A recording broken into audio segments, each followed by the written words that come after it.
we go.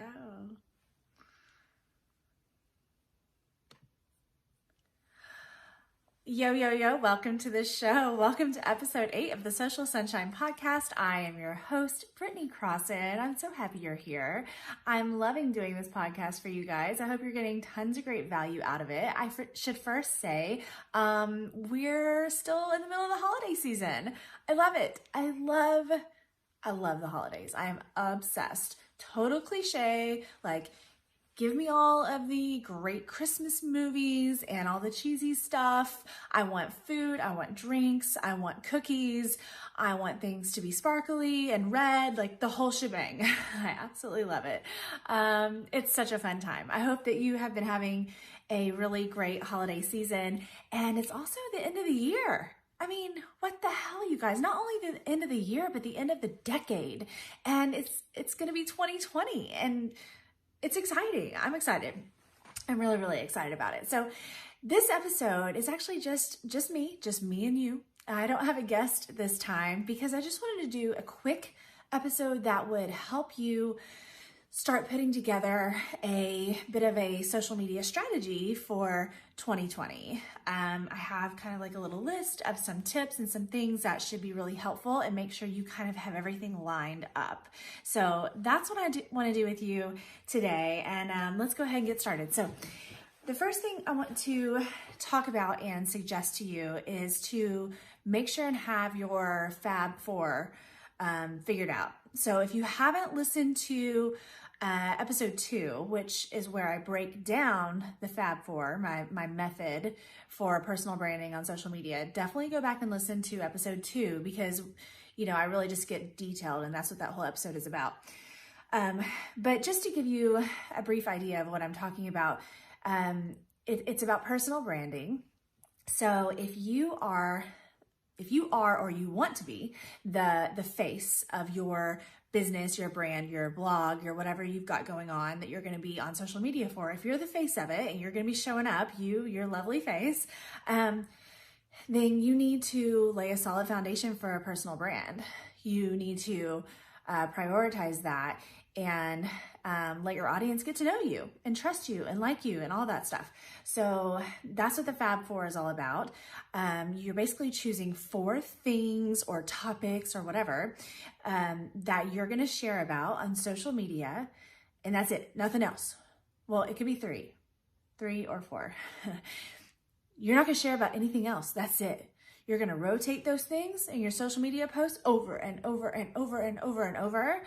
Yes, one of them is going to be your business, but the others are going to be other things about you, you know, that people can connect with. And that's the whole point of doing that.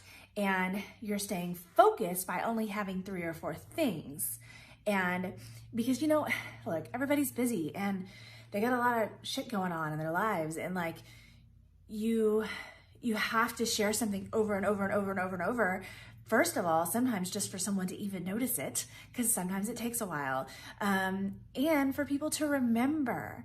So anyway, go back and listen to episode 2 because I really do go into a lot of detail. Excuse the audio on the very early episodes. Okay, give me a break. It's much better now, but back then it was a learning process. So go ahead and listen to episode 2 if you want to break that down. But so that's my first recommendation for you for 2020 to get a good kickstart is make sure you have your Fab 4 or 3 decided and it's solid and you feel good about it, okay? The next thing is your profiles, your bios, you know, so those need to be set up really nice, really clean, and you know, easy to understand. So like in Instagram, your bio. First of all, you need to remember, which I think we've talked about this on a previous episode, but remember that on Instagram in particular, the only fields that are searchable are your handle. So like mine is at Brittany Crossan.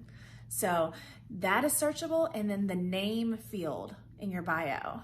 So if you're like me and your Instagram handle is your name, then you probably in the name field might want to put a really brief description of what you do, what you want to come up for when people are searching. right? So like if you are a magician in Chicago and your Instagram handle is your name, so that's good. Your name is covered. Somebody searches your name, they'll find you. But then in the name field, instead of putting your name yet again, you would put Chicago magician, you know, and then when people search for that, they might find you that way as well. So that's Instagram, but set up the rest of your bio on Instagram, and then of course your profile on other platforms to make it really easy for people to understand what you do and what you're there for, or what you represent, what you stand for, what your message is, all of it. Whatever is priority, you've got to figure out a way. And your characters are limited in profiles and bios, and I know it can be challenging, but just do your best. Do your best to make sure it's very easy for people to understand what the hell you're all about and what you do and what you can do for them. Okay? So next, okay, so we have your Fab Four, your profiles, your bios. Next, make sure, and this is a big one, make sure that you are very clear on what your financial goal is when you're getting on social media and what your non-financial goal is. So like your financial goal, it's what I like to call it, is, well, it's your business. It's how you make money, okay? So like if you sell green widgets, y'all know I like to use green widgets as an example. If you sell green widgets, then you always have to keep that in mind whenever you are sharing something about green widgets. Make it very clear and easy for people to understand what you're there for. What is your financial goal? So obviously you've got to have that in mind. You've got your business, but the big one, the one that is going to just pay off, maybe not literally, but just in other ways, is the non-financial goal. What goal do you have with your social media? Like, what do you want to share that is not going to make you a damn penny? Now, maybe indirectly, because somebody likes what you post, they end up working with you later, or maybe you make money. But what I mean, and this is something that I've talked about before as well, you may have already heard me talk about this, is that if you share something on social media, first of all, I feel like if you're building a personal brand, you have to do this. But if you share something on social media that you do not get directly paid for, you are only sharing it because you're passionate, because you love it, because it's important to you, because you want to help others or inspire or whatever. And that's the reason for sharing that one thing. So that's going to be one of your 3 or 4 things, right, that you pick. It is going to make such a difference in the community that you build on social media. One, you never know who you could help and who you can impact, right? Whenever you share something that really matters to you. But also, when you share something that you're not getting paid for directly, you are free to be 100% authentic and genuine. It has nothing to do with money. You're doing it because you want to. You see what I mean? And I know that we want to share about our businesses and our products and our services, and we love those things, and we are passionate about our businesses, of course. But when there's money involved, it's still businessy, at least somewhat. I just feel strongly about, if you are trying to build and maintain a personal brand on social media, having something that has nothing to do with money that you share. I do that with fitness. I do that with my Peloton. I am not on their payroll, although that might be kind of fun. I don't know. But I still share about that because it matters to me and it connects me with people, genuine connections and inspiration and everything. It's just amazing. So, okay. I could go on and on, obviously. I'm going to calm down. So we have, make sure you have your Fab 4 or 3 chosen. Make sure your profiles and your bios are clean, easy to understand, all that jazz. Make sure you know what your financial goal is with social media and the non-financial goal. And then finally, the path.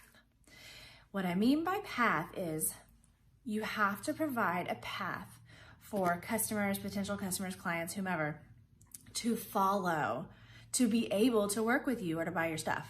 Okay, and so now I'm not talking about, I'm not talking about funnels and click things and Facebook ads, and we're not going into that right now. I mean simple stuff like literally, how do they buy your shit?